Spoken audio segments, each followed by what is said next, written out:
Təsəvvür edin ki, yerdəki zəlzələlər birdəfəlik dayansa, sular yoxa çıxar və bütün həyat bitərdi. Yaxud reinkarnasiya əslində heç də o filmlərdə gördüyümüz mistik, qorxulu, ruhlarla dolu bir şey deyil. Aha, yəni tamamilə fərqli bir yanaşma. Düzdür. Sadəcə hər gün, hər an bədənimizdə və təbiətdə baş verən tamamilə adi bir təbiət hadisəsidir. Qəribə səslənir, elə deyilmi? Əlbəttə, adamı dərhal düşündürür. Bugünkü dərin təhlilimizdə sizlə birlikdə düz əlimizdəki mənbənin, yəni yazıcı Vahid Rızayevin olduqca fərqli fəlsəfi qeydlərinin işinə giririk. Onun Dayanmayan, Tükənməyən Zəlzələlər adlı əsəri bizi öyrəşdiyimiz o quru elmi faktlardan uzaqlaşdırır. Və bu reallığın ən heyrətamiz tərəfi odur ki, müəllif sadəcə belə deyək, fərziyyələr irəli sürmür.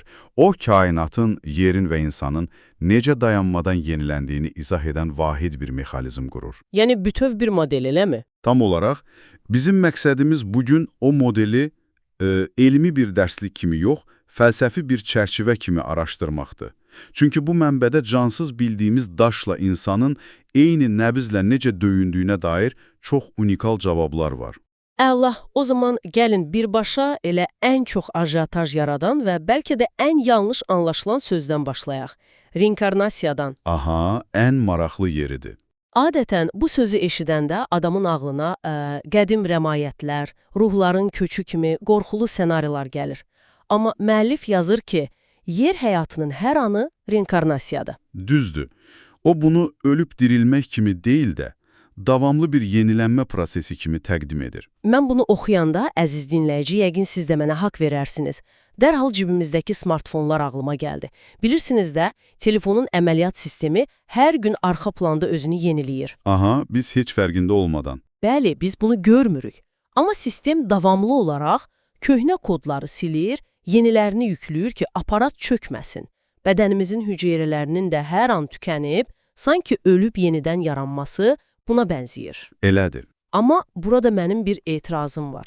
Bəs müəllif niyə buna sadəcə bioloji hüceyrə yenilənməsi demir? Niyə məhz o ağır reinkarnasiya sözünü yüklüyür? Çünki bioloji yenilənmə sadəcə fiziki bir prosesi təsvir edir. Müəllifin baxış bucağında isə reinkarnasiya bütövlükdə kainatın qorunma mexanizminin adıdır.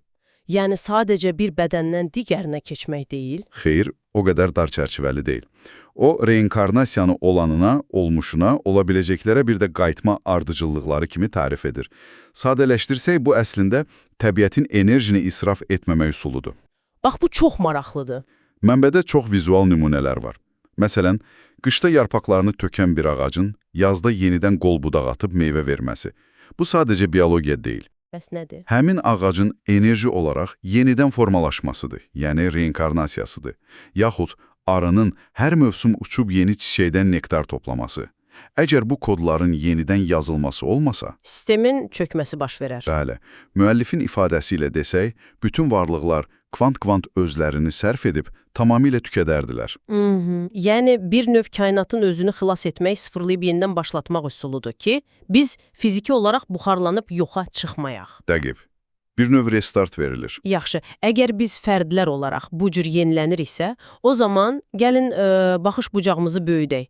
Bəs ayağımızı bastığımız bu nəhəng planet, yer kürəsi özünü necə restart edir? Bax, əsas məsələ də burada başlayır. Dinləyicilərimiz indi coğrafiya dərslərini xatırlayırsa, yəqin deyirlər ki, yerin mərkəzində sadəcə ərimiş dəhşətli isti bir maye, metal kütləsi var. Amma bu modeldə dərslikləri bir kənara qoymalıyıq, düzdür? Tamamilə. Çünki o, nüvəni sadəcə bir isitici soba kimi görmür. O yazır ki, nüvədən davamlı olaraq işıq zərrələri axına buraxılır. İşıq zərrələri? Bəli. Və bu zərrələrin də dərin qatlarda suyu yaratdığını iddia edir. Bir dəqiqə dayanın. Bu necə ola bilər? Yəni, mərkəzdən gələn o işıq hissəcikləri necə suyu yaradır? Bu mənə biraz kimyadan çox simya kimi gəldi. Hə, əgər biz məsələyə klassik fizika dərsliklərindən baxsaq, haqlısınız. Absurd səslənə bilər. Amma müəllifin fəlsəfi modelində bu işıq zərrələri bizim evdə yandırdığımız lampa işığı deyil. Bəs nədir? Fərqli enerjidir. Bu, çox yüksək tezlikli, təkanlarla gələn bir enerji axınıdır. Nüvədən qopan bu enerji dalğaları yerin dərin qatlarında faydalı qazıntıları formalaşdırır. Onlara istilik, plastika və elastiklik verir. Aha, yəni o qatı maddələrlə reaksiyaya girir. Bəli, və məhz bu prosesin nəticəsində bir tərləmə, bir kondensasiya yaranır. Mənbəyə görə güclü yeraltı çaylarda, göllərdə suyun saf və parlaq olmasını nüvədən gələn məhz o enerji təmin edir. Deməli, bu işıq əslində suyun əmələ gəlməsi üçün lazım olan o katalizatordur. Həqiqətən təəccüblü dərəcədə məntiqi bir ardıcıllıq qurur. Düzdür. Əgər yerin daxilindəki bu işıq mühərriki sönmüş olsaydı, o qatlarda heç bir rezonans yaranmazdı. Su əmələ gəlməyəcək, su olmasa ondan buxarlanan hava qatı da olmayacaqdı. Tamamilə doğrudur. Deməli, yerdəki həyatın başlanğıcı xaricdən gələn meteoritlərdən çox məhz o qaranlıq mərkəzdəki işıqla bağlıdır. Müəllif bunu kainatdakı digər planetlərlə müqayisə edir. Necə yəni? Digər planetlərdə fərqlidir. O qeyd edir ki, kainatdakı saysız-hesabsız planetlərdə də zəlzələlər olur. Amma onların hamısında həyat yoxdur. Niyə? Çünki bəzilərində nüvə aktiv deyil. Aha, mühərrik işləmir yəni. Bəli, nüvə passiv olanda dərin qatlarda o işıq zərrələri suya çevrilmir və heç nə planetin səthinə qalxmır. Həyatın formulu məhz daxili döyüntünün olub-olmamasından asılıdır. Baxın, məsələ də elə tam olaraq bu döyüntüdə qəlizləşir. Yaxşı, dərindəki o nəhəng su anbarları yerin səthinə bizə necə çatır? Bu da bizim mənbənin ən paradoksal nöqtəsinə gətirir. Zəlzələlərə. Elədir, ən həssas mövzulardan biri. Biz həmişə zəlzələləri fəlakət, qorxulu bir sonluq kimi görürük.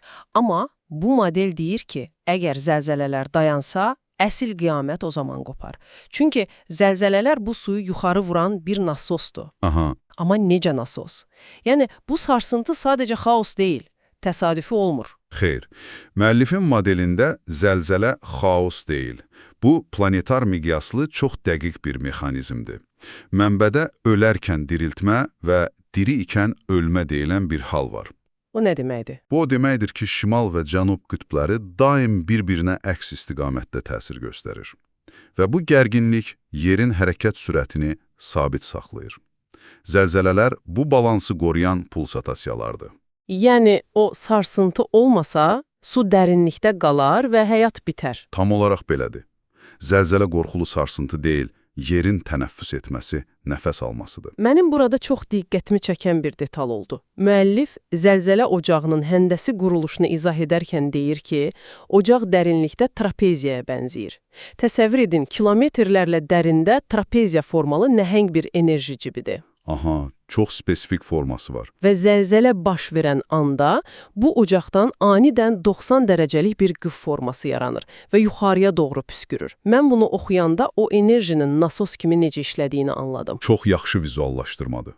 Amma gəlin xalq arasında həmişə eşitdiyimiz bir şeyə aydınlıq gətirək. Bizə həmişə deyiblər ki, zəlzələ olanda qorxma, birinci gəldi, amma avtoşok olacaq, yəni qaydacaq. Bəs bu avtoşokun mexanizmi nədir? Niyə qayıdır axı? Avtoşok xalqın adlandırdığı bir termindir, təbii ki, amma bu modeldə dəqiq fiziki izahı var. Bayaq dediyiniz o trapeziyadan enerjinin yuxarıya qıf kimi püskürməsini düşünün. Aha, enerji çıxdı, getdi. O enerji çıxdığı an ocaqda böyük bir boşluq, yəni vakuum yaranır və təbiət heç vaxt boşluğu sevmir. Nüvədən daim gələn yeni zərrələr anında həmin boşalmış sahəni doldurmaq üçün oraya hücum edir. Yəni o sürətlə dolma anında yaranan toqquşma ikinci dalğanı yaradır. Bəli, o təkrar sarsıntı məhz bu yenidən dolma prosesidir. Yerə su necə şiddətlə geri dolursa, zəlzələnin avtoşoku da elədir. Mükəmməl bir bənzətmədir. Tamamilə eyni prinsipdir. İndi isə, əziz dinləyici, mənbənin bəlkə də ən beyin yandıran hissəsinə gəldik. Biz heç zəlzələlərin nə vaxt olduğuna diqqət etmişikmi? Çox nadir hallarda buna fikir veririk. Böyük zəlzələlər niyə adətən məhz səhərə yaxın sübh çağı baş verir? Müəllif yazır ki, yerin nüvəsi hər səhər öz işıq gücünün bir hissəsini Günəşin planetin bir yarım kürəsini işıqlandırmasına sərf edir. Yəni, Günəş tək başına işıqlandırmır. Bəli, yer də daxildən öz enerjisini yuxarı itələyərək ona kömək edir. Bu, kainatın bir-birinə nə qədər bağlı, sinxron bir sistem olduğunu göstərən radikal fikirdir. Bu doğrudan da dərsliklərdəki qavrayışımızı alt-üst edir. Deməli, bu proses zamanı enerjinin xərclənməsi sarsıntılar yaradır. Düzdür. Sübh çağı o sinxronizasiya baş verdikdə, nüvədən qabığa enerji transferi güclənir və bu makro hərəkət səhər zəlzələlərini tətikləyir. Amma burada insanın müdaxiləsi barədə də çox ciddi, hətta kədərli bir məqam var. Nə kimi müdaxilə? Niyə bəzən günün günortası çağı gözlənilmədən dağıdıcı zəlzələlər olur? Müəllif iddia edir ki, yer üstündəki qlobal miqyaslı partlayışlar, müharibələr, top mərmilərinin atılması yeraltı qatlara qədər işləyir. Yəni biz səs-küy salanda planet daxildən sarsıntı ilə reaksiya verir. Bəli, biz sadəcə özümüzü deyil, sözün əsl mənasında planeti silkəliyirik. Dəhşətdir. Deməli, yerin daxili mexanizmi suları üzə çıxarmaq üçün silkələnir, kainat öz enerjisini qorumaq üçün reinkarnasiya edib yenilənir. Bəs biz bu dəqiq hesablanmış dövrədə necə iştirak edirik? Bax, bu artıq insanın unikal roludur. Biz də öləndən sonra nöqtə vergülünə qədər eyni adam kimi geri qaydırıqmı? Mənbədə Vahid Rzayevin çox təsirli bir cümləsi var, deyir, atam daha dönməyəcək, anam da daha dönməyəcək, mən də daha dönməyəcəyim. Məndən sonra olacaq, bənzərim də olacaq, amma mən olmayacaq. Çox fəlsəfi yanaşmadır. Bu cümlə məni çox düşündürdü.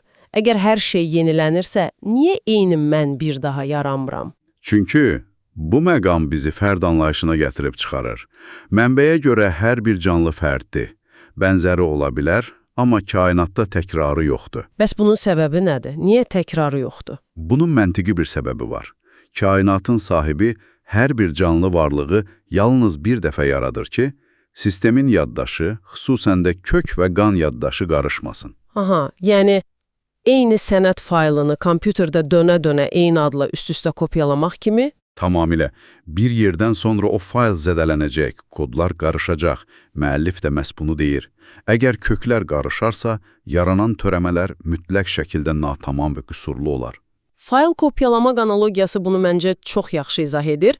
Mənbədəki o təbiət nümunələri də elə bunu sübut edir. Göydən yağan qar dənələrinin 6 küncü var, amma heç birinin naxşı digərinin eynisi deyil. Düzdür, heç bir yarpaq da eyni deyil. Bir budaqdan asılmış 2 meyvə belə strukturca fərqlidir. Hətta eyni genetik materialı paylaşan əkiz uşaqlar da fərqlidir. Təbiət sanki qışqırır ki, heç nə təkrar olunmur. Kainat öz mükəmməlliyini məhz belə qoruyur. Yaxşı, əgər mən bu kainatda tamamilə bənzərsizəm, unikal bir fərdəmsə, o zaman mənim bu dayanmadan silkələnən yer kürəsi ilə əlaqəm necə yaranır? Bax, bu unikal fərd olmağımız bizə xüsusi bir güc verir.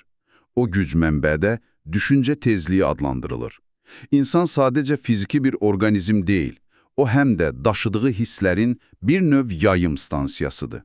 Aha, deməli biz ətrafa dalğa yayırıq. Bəli, hisslərimiz kosmik bir radyo dalğası kimi ətrafa yayılır və insanların bu kütləvi düşüncə dalğası o qədər qüdrətlidir ki, o birbaşa kainata qədər yüksələ və oradakı proseslərə təsir edə bilir.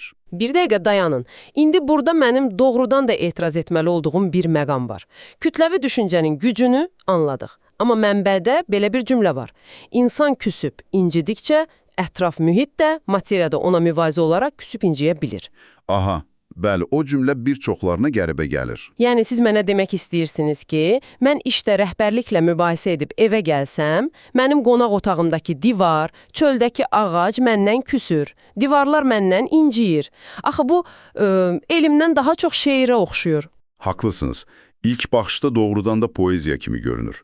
Amma müəllif bunu çox dəqiq bir rezonans və ötürücülük mexanizmi ilə izah edir. Necə yəni? Materiya hissləri necə ötürür? Elmdə quru termin kimi bildiyimiz materiya və maddə bu fəlsəfədə sadəcə masanın taxtası deyil. Onlar var olandan bəri hisslərin kainatdakı bağlayıcı matrisasıdır. Necə ki bir mis-məftil elektrik cəryanını ötürür, materiya da duyğuların ötürücüsüdür. Deməli biz mənfi enerji yayanda divar onu qəbul edir. Bəli. Əgər siz ətrafa mənfi, aqressiv bir düşüncə tezliyi yayırsınızsa, ətrafdakı materiya o tezliyi qəbul edir və eyni tezlikdə titrəməyə başlayır. Müəllifin materiya küsür deməsi əslində budur. Yəni maddənin bizim mənfi enerjimizlə yüklənib təbiətin nizamını pozması? Tamamilə düzdür. Əgər materiya hissləri ötürməsəydi, Dünyada heç bir şeyin törəməsi, yaranması mümkün olmazdı. Biz təbiətin emosional ekosisteminin tən ortasındayıq. Həqiqətən dəhşətli bir məsuliyyət hissidir. Yəni, mənfi bir düşüncəmizlə otağımızdakı havanı, üzərində gəzdiyimiz torpağı, bəzən bir zavod tullantısından daha sürətli zəhərləyirik. Elədir. Həm də gözlə görünməyən bir formada. Əziz dinləyici, gəlin bugün Vahid Rızayevin modelində keçdiyimiz bu baş gicəlləndirici yolu qısaca toparlayaq. Deməli, bugün öyrəndik ki, biz sadəcə qayalar üzərində gəzən təsadüfi canlılar deyilik. Əsla. Biz hər gün ölüb dirilərək yenilənirik, çünki bu, kainatın məhv olmamaq üçün yaratdığı reinkarnasiya şərtidir. Yerin daxilindəki işıq suyu yaradır və zəlzələlərlə o suyu səthə vuraraq bizi yaşadır. Və biz də öz duyğularımızla bu nəhəng sistemə qoşuluruq. Bəli, yaydığımız o görünməz düşüncə tezliyi ilə. Bu baxış bucağı insanın kainatdakı yerini kökündən dəyişir. Kainat cansız mexaniki bir məkan deyil. O bizim hər bir hissimizə materiya səviyyəsində rezonans verən canlı bir orqanizmdir. Modeldə deyildiyi kimi, biz kütləvi halda düşüncə tezliyimizlə ətraf mühiti küstürə biliriksə və bizim yaratdığımız partlayışlar, o aqressiya dərinliklərdə zəlzələlər yarada bilirsə, o zaman bəlkə də bugün dünyada sürətlə artan təbii kataklizmlər, fırtınalar sadəcə geoloji yaxud iqlim dəyişiklikləri deyil. Çox düşündürücü məqamdır. Bəlkə bütün bunlar bəşəriyyətin ümumi psixoloji vəziyyətinin, kütləvi stresimizin fiziki əks-sədasıdır. Fərqində olmadan bəlkə də elə öz sərt fikirlərimizlə planeti hərfi mənada şilkələyirik. Mütləq üzərində düşünülməli məsələdir. Bunun üzərində bir düşünün. Bugünlük bizdən bu qədər, sizlə birlikdə bu mövzunu dərinliyinə qədər araşdırmaq çox zövqlüydü. Doğrudan da elədir. Növbəti söhbətlərdə yeni və düşüncə sərhədlərini aşan mənbələrlə yenidən görüşmək diləyi ilə özünüzə və ətrafınızdakı materiyaya çox yaxşı baxın. Hələlik.